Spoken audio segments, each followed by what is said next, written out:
Although this podcast is based on actual events in the Bible, for dramatization purposes, the author uses internal monologue as a tool to invite listeners into the mind of the characters, to hear some of their most intimate, unspoken thoughts. Personas of Faith will offer multiple perspectives that give listeners more insight about the characters' feelings, thoughts, and motivations. This podcast is intended for mature audiences. Episode 10, Passion and Purpose. So this was all so surreal. This has truly been a long faith journey, but God has carried us along the way.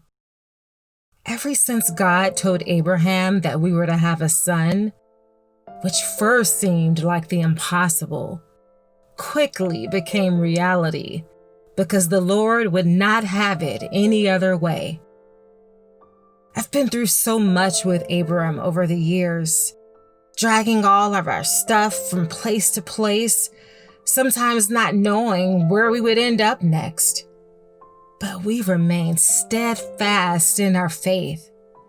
When I first learned that I would be pregnant, it was the funniest thing. I mean, how could a woman my age give birth to a son?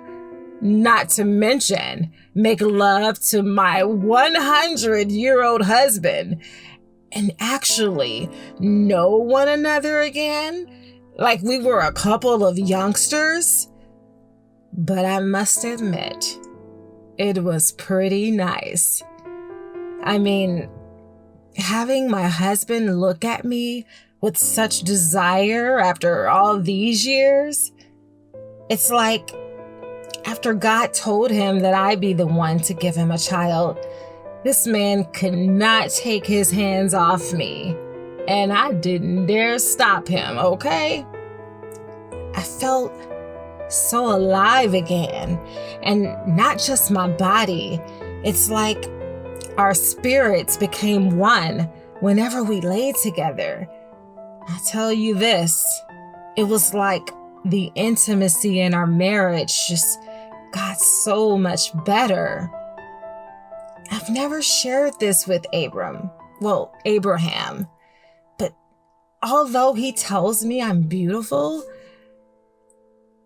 as I got older, I just often wondered if he still found me attractive. But every touch, every kiss, every time we made love, it was with so much passion and purpose that I felt like I would just explode. So I knew it would happen. I mean, the conception of our son. Only God could bring this kind of life to our marriage. And the result would be our promised blessing, a baby boy, Isaac. I didn't even have time to process what was going on, that I was actually going to have a baby. I mean, so much was going on all around us with our family and traveling from land to land.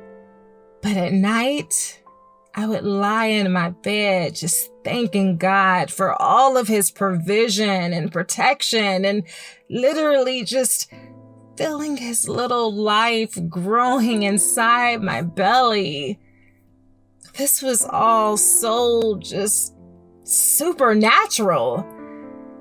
I've seen so many women struggle through their pregnancy. I mean, I was right there when Hagar gave birth to Ishmael, but it was like God's perfect peace provided comfort for my mind, body, and soul for the entire 9 months. And when that time came, it was like I released the most anticipated miracle to the entire world. The birth of our son, Isaac. From nurturing to breastfeeding, I felt as if I was a young woman in her prime. But I did it. We did it. No, God did it.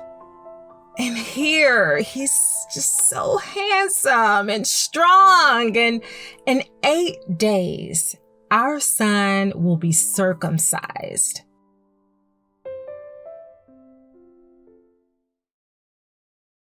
Thanks for listening. Don't forget to follow me on Spotify and tune in really soon for season 2. You don't want to miss it.